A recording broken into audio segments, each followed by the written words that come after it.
Dear economic students, today I am going to explain you the expenditure method of NASA income accounting. मैं आप लोग को अभी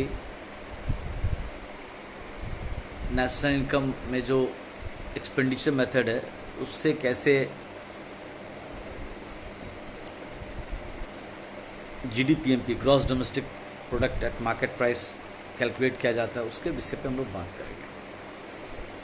देखिए, वैल्यू एडेड मेथड में हम लोग क्या करते थे, value of output, sales, change in stock, intermediate cost, इन सब की मदद से हम लोग वैल्यू एडेड निकालते थे और जैसे ही वैल्यू एडेड निकाल लिए तो जीडीपीएमपी हो जाता था। और उसी तरह से इनकम मेथड में जब हम लोग क्या कहते हैं उसको,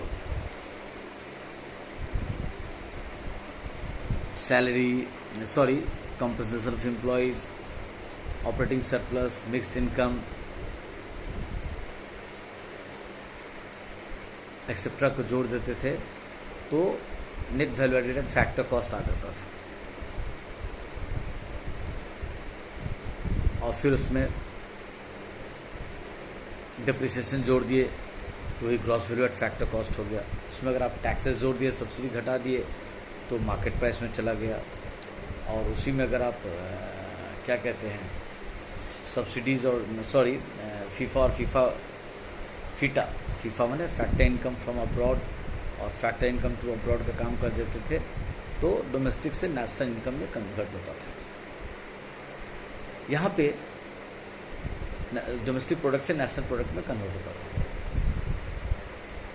तो हर जगह सबसे पहले समस्या है कि डोमेस्टिक प्रोडक्ट कैसे निकाला जाए। जब डोमेस्टिक प्रोडक्ट निकल जाएगा फिर उसके बाद तो सब जगह फॉर्मूला सेम है। डोमेस्टिक से नेशनल देने के लिए फीटा का काम करना ज़रूरी है।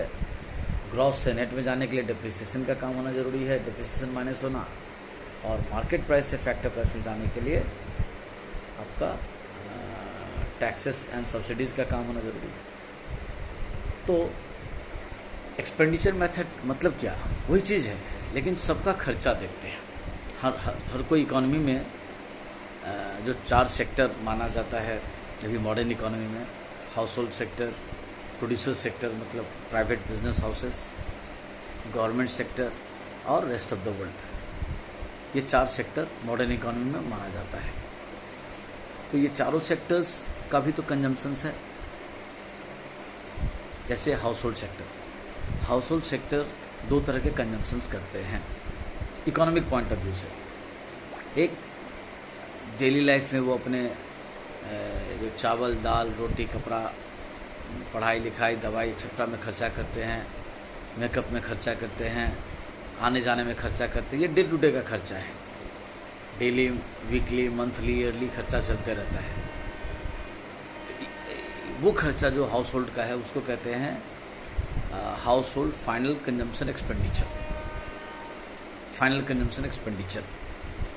उसी तरह से हाउस होल्ड का एक और खर्चा है, वो है इन्वेस्टमेंट पर्पस से ड्यूरेबल गुड्स में खर्चा करना, ड्यूरेबल प्रोडक्ट में खर्चा करना जो लाइफ लॉन्ग उनको काम आता है, बहुत दिनों तक काम आता है उनका। वो उनके लिए एक तरह से इन्वेस्टमेंट एक्सपेंडिचर है, कैपिटल फॉर्मेशन एक्सपेंडिचर है, लॉन्ग टर्म एक्सपेंडिचर है। मकान बनाना, महंगे ज्वेलरी परचेस करना, शेयर मार्केट में पैसा लगा देना, इन्वेस्ट कर देना एक्सेट्रा, व्हीकल्स परचेस कर लेना। तो यानी हाउस होल्ड के एक दूसरा खर्चा भी है जो कैपिटल फॉर्मेशन कहलाता है। तो 2 तरह के खर्चा हाउस होल्ड के हो गए, एक डे टू डे कंजम्पशंस और एक लॉन्ग टर्म मकसद से क्या गया, इन्वेस्टमेंट एक्सपेंडिचर। उसी तरह से जो प्रोड्यूसर्स हैं, जो प्राइवेट बिजनेस हाउसेस हैं, वो भी 2 तरह के एक्सपेंडिचर्स करते हैं। एक एक्सपेंडिचर उनको हर डेली बिजनेस में, वीकली में, मंथली में, ईयरली करना पड़ता है। Salary, electric charges, telephone charges, repair and maintenance, printing and stationery, postage and courier, चाय नाश्ता, तरह तरह का डेली रिपेयर एंड मेंटेनेंस, तरह तरह का खर्चा है। टैक्सेशन, ऑडिट फीस एक्सेट्रा, वो हर दिन, हर हफ्ते, हर महीने, हर साल होता ही होता है। तो इस तरह का खर्चा जो वो फर्दर प्रोडक्शन करने के लिए अपने बिजनेस में डे टू डे खर्चा करता है, करना ही पड़ेगा, वो रेगुलर होने वाला खर्चा है, वो स्टॉक में क्या क्या खर्चा है, वो मटेरियल्स में क्या क्या खर्चा है, ऐसे खर्चा को कहा जाता है private firm final consumption expenditure. लेकिन किसी बिजनेस हाउस को ऑलरेडी उसके पास एक मशीन है, वो और एक नई मशीन परचेज कर ले, इंस्टॉल कर ले, उसके पास 4 ट्रक है और 5-6 ट्रक खरीदना चाहता है, तो यानी एसेट्स में पैसा लगाना, न्यू प्रोजेक्ट स्टार्ट करना, न्यू जगह ब्रांचेज ओपन करना, तो उसमें बहुत सारा एसेट्स टाइप का एक्सपेंडिचर्स होता है, जिसको फिक्स्ड एसेट्स में पैसा खर्चा करना कहते हैं, न्यू प्रोजेक्ट में पैसा खर्चा करना कहते हैं। ये खर्चा एक बार करने से बार बार नहीं करना पड़ता। तो ये हो गया fix capital formation by private firms, private houses. उनका भी यानी 2 तरह का खर्चा हो गया, एक कैपिटल फॉर्मेशन के मकसद से, कमाने के मकसद से लॉन्ग टर्म के लिए किया गया खर्चा, जिसको कैपिटल इन्वेस्टमेंट एक्सपेंडिचर भी कर सकते हैं, और एक डे टू डे के लिए तो उसको फाइनल कंजम्पशन एक्सपेंडिचर कर सकते हैं। उसी तरह से जो गवर्नमेंट है, कोई भी गवर्नमेंट हो इकोनॉमी में, हर गवर्नमेंट को 2 तरह का खर्चा करना पड़ता है। एक हो गया फाइनल कंजम्पशन एक्सपेंडिचर और एक हो गया कैपिटल फॉर्मेशन एक्सपेंडिचर। कैसे? अब जितने भी सरकारी सेक्टर है वो हर दिन उनके ऑफिस को एक बार नज़र में डालो आप, हर दिन, हर हफ्ते, हर महीने, हर साल में उनके ऑफिस में देखो, चाय नाश्ता से लेकर के कागज़ पेन पेंसिल से लेकर के क्या कहते हैं उसको, सैलरी खर्चा, रेंट खर्चा, इलेक्ट्रिक चार्जेस खर्चा, साफ़ सफाई का खर्चा, चाय नाश्ता का खर्चा, फूडिंग एंड एंटरटेनमेंट का खर्चा, ट्रांसपोर्टेशन का खर्चा, ट्रैवलिंग एंड कन्वेंस का खर्चा, खर्चा ही खर्चा है, जो हर दिन, हर हफ्ते, हर महीने, हर साल एटलीस्ट होता ही होता है। वो खर्चा लॉन्ग टर्म नेचर का नहीं, एक बार खर्चा करेंगे एक बार बेनिफिट मिलेगा। गवर्नमेंट का ऐसा जो खर्चा है शॉर्ट टर्म नेचर का, बार बार होने वाला लेकिन खर्चा है, वो रिकरिंग एक्सपेंडिचर्स है। ऐसे एक्सपेंडिचर्स को गवर्नमेंट फाइनल कंजम्पशन एक्सपेंडिचर्स कहा गया। फिर आ जाते हैं, गवर्नमेंट भी तो रोड बनाती है, ब्रिजेस बनाती है, बड़े बड़े हॉस्पिटल्स बनाती है, फिर हॉस्पिटल बनाने के बाद उसके अंदर एक से एक मशीन्स, फर्नीचर, टेबल, कुर्सी, अलमारी एक्सेट्रा फिटिंग करवाते हैं। स्कूल कॉलेज खोलते हैं तो स्कूल कॉलेज बनाने में खर्चा जो पैसा हुआ लगा, उसके अंदर फिर लेबोरेटरी एक्सेट्रा फर्नीचर सब में पैसा खर्चा करती है, वो उनका लॉन्ग टर्म का खर्चा हो गया। मिलिट्री के लिए आर्म्स एंड एमिनेशंस परचेज करती है तो उसका वो डे टू डे का खर्चा हो गया। लेकिन वो मिलिट्री के लिए एक नया लेबोरेटरी सेटअप कर रही है, जहाँ पे मिलिट्री को बड़ी रिसर्च होगा, डेवलपमेंट होगा, तो वो लेबोरेटरी सेटअप करने में, उसमें नया नया मशीन खरीदने में जो पैसा खर्चा हुआ उसका कैपिटल फॉर्मेशन एक्सपेंडिचर हो गया। यानी हर गवर्नमेंट को भी 2 तरह का खर्चा हो गया, गवर्नमेंट फाइनल कंजम्पशन एक्सपेंडिचर जो बार बार होने वाला खर्चा है, और एक हो गया लॉन्ग टर्म नेचर का खर्चा जो एक बार खर्चा करेंगे तो बार बार नहीं करना पड़ेगा। यानी चाहे हाउस, उसी तरह से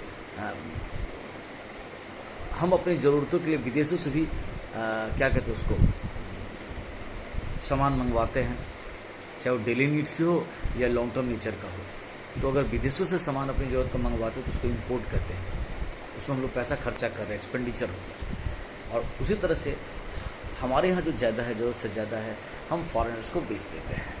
तो अगर हम अपने यहाँ का चीज़ दूसरे देश के लोगों को बेच दें तो उसको क्या कहते हैं, उसको कहते हैं एक्सपेंडिचर, एक्सपोर्ट कहते हैं। तो ये एक्सपोर्ट इंपोर्ट में भी पैसे का आना जाना हो रहा है। तो जब हम एक्सपेंडिचर मेथड से gross domestic product at market price find out करना चाहेंगे तो इसको 3 कैटेगरी में, 4 कैटेगरी में स्प्लिट कर सकते हैं। कैसे? पहला, आप हाउस होल्ड का फाइनल कंजम्पशन एक्सपेंडिचर जान लो, प्राइवेट फर्म्स, बिजनेस हाउसेस का, प्रोड्यूसर्स का house hold daily consumption expenditure या फाइनल कंजम्पशन एक्सपेंडिचर जान लो, गवर्नमेंट का फाइनल कंजम्पशन एक्सपेंडिचर जान लो। इन तीनों को एक साथ जोड़ दोगे तो वो पूरी इकोनॉमी का टोटल फाइनल कंजम्पशन एक्सपेंडिचर हो जाएगा। उसी तरह से आप capital formation expenditure bye house hold, capital formation expenditure by private firms, capital formation expenditure bye क्या कहते हैं उसको, गवर्नमेंट, इन तीनों को एक साथ जोड़ दोगे तो पूरे इकोनॉमी का कैपिटल फॉर्मेशन एक्सपेंडिचर सबको पता लग जाएगा। प्लस एक्सपोर्ट में से इंपोर्ट का डिफरेंस फाइंड आउट कर लो, जिसको नेट एक्सपोर्ट कहते हैं। वो पॉजिटिव नेगेटिव कुछ भी हो सकता है। अगर एक्सपोर्ट ज़्यादा है तो डिफरेंस पॉजिटिव होगा, अगर इंपोर्ट ज़्यादा है तो डिफरेंस नेगेटिव होगा। तो अगर आप GDP-MP फाइंड आउट करना चाहते हैं तो टोटल फाइनल कंजम्पशन एक्सपेंडिचर तीनों सेक्टर का, house hold sector, private firm sector plus government sector, total capital formation expenditure, domestic capital formation expenditure, house hold sector, private business houses या producers plus government, तीनों का जोड़ लेंगे तो total domestic capital formation expenditure पता चल गया, plus net export. इन तीनों को अगर आपस में जोड़ देते हैं तो हमारा निकल कर आ जाता है gross domestic product at market price. और जैसे आपका GDP-MP निकल गया तो आप उसमें से डिप्रिसिएशन माइनस कर दो, आपका NDP-MP निकल गया। MP मैंने मार्केट प्राइस, आप उसको फैक्टर प्राइस में ले जाना चाहते हो तो आप उसमें टैक्सेस माइनस कर दो, सब्सिडी जोड़ दो, तो आप चले गए फैक्टर प्राइस पे, net domestic product at factor price. आप डोमेस्टिक से नेशनल में आना चाहते हो तो domestic product at factor price में से क्या करो, फीफा जोड़ दो, फीटा माइनस कर दो, फैक्टर इनकम फ्रॉम अब्रॉड जोड़ दीजिए और factor income to abroad minus कर दीजिए, जिसको NFIA net factor income from abroad भी कहा जाता है। इसका काम कर दीजिए तो आपको NNPFC यानी net national product at factor cost यानी नेशनल इनकम पता चल गया। तो इस बातों को ध्यान दें, कॉन्सेप्चुअली अपने आप को समझाएं कि मामला क्या है। दो तरह का खर्चा है, एक है डे टू डे खर्चा, उसको फाइनल कंजम्पशन एक्सपेंडिचर कहा गया, एक है एक बार किया खर्चा तो सालों साल काम आएगा, वो हो गया कैपिटल फॉर्मेशन एक्सपेंडिचर। तो सभी का फाइनल कंजम्पशन एक्सपेंडिचर, सभी का कैपिटल फॉर्मेशन एक्सपेंडिचर और नेट एक्सपोर्ट, इसको जोड़ दिए तो हमारा GDP-MP निकल गया। तो इस चीज़ को ढंग से समझे, बार बार पढ़े थ्योरी को, आपका सवाल आसान होगा, कोई क्रिटिकल नहीं है। हाँ, एक बात और बता दें साथ साथ कि जब भी जैसे अभी मैं बोला GDP-MP में डिप्रिसिएशन घटाएंगे तो NDP-MP आएगा। अब ये भी समझ कर रखिए कि अगर NDP-MP से GDP-MP निकालना है यानी डिप्रिसिएशन जोड़ना पड़ेगा। अगर NNPFC का मतलब होता है net national product at factor cost, अगर उसको हमको बोला गया कि gross national product at factor cost find out करो तो फट से डिप्रिसिएशन जोड़ देंगे। जैसे ही नेट से ग्रॉस में आने बोले तो डिप्रिसिएशन जुटेगा, और ग्रॉस से नेट में जाने बोले तो डिप्रिसिएशन घटेगा। तो मार्केट प्राइस से फैक्टर प्राइस पे जाने बोले तो टैक्स, मार्केट प्राइस से फैक्टर प्राइस में जाने बोले तो टैक्स माइनस सब्सिडी प्लस होगा, और फैक्टर प्राइस से मार्केट प्राइस में जाने बोले तो subsidy taxes plus subsidy minus होगा, और डोमेस्टिक प्रोडक्ट से मार्केट प्राइस में जाने बोले तो क्या हुआ, FIFA plus FITA minus domestic product से नेशनल प्रोडक्ट। और अगर नेशनल प्रोडक्ट से नेशनल प्रोडक्ट से डोमेस्टिक प्रोडक्ट में जाना है तो आपका क्या कहते हैं, फीफा माइनस फीटा प्लस, उल्टा काम हो जाएगा। तो इन सब बातों पे ध्यान देंगे, कुछ भी कठिन नहीं है। कठिन यही है कि हम अपने आप को ठीक ढंग से डेडिकेट नहीं कर रहे हैं। Thank you.